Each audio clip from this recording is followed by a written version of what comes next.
بسم اللہ الرحمن الرحیم۔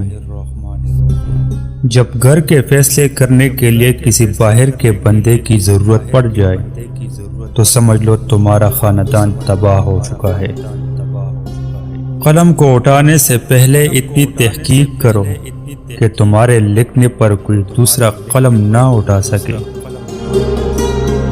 جس کی زبان زیادہ چلتی ہے تو جان لو کہ وہ کم عقل ہے۔ کچھ مشکلات پریشانیاں تو ہمارا امتحان لینے نہیں آتی بلکہ تمہارے ساتھ جڑے رشتوں کی پہچان کروانے آتی ہے۔ حقیقی در وہ ہے جو دوسروں کو درد میں دیکھ کر محسوس ہو۔ ایسے شخص کو اپنی زندگی سے نکال دو جو تمہارے ذہنی سکون کے لیے خطرہ ہے۔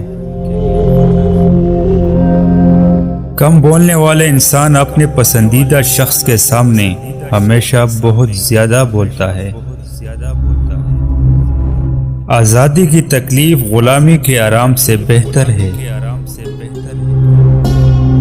تمہارا راز تو تمہارے خون میں ہے، اس کو صرف تمہاری ہی رگوں میں دوڑنا چاہیے۔ اگر تم چاہتے ہو کہ تمہاری دعا عرش تک پہنچے اور قبول بھی ہو جائے تو سب سے پہلے اپنے والدین کے لیے دعا مانگو۔ دو لوگ ایسے ہیں جن کی مقدر میں غربت اور پریشانی لکھ دی جاتی ہے۔ جو اللہ کی ذات پر یقین رکھتا ہے وہ محنت نہیں کرتے، اور جو محنت کرتے مگر اللہ کی ذات پر یقین نہیں رکھتے۔ جب عقل پر پردہ پڑ جائے تو سمجھ آنے والا آدمی سب سے برا لگنے لگتا ہے۔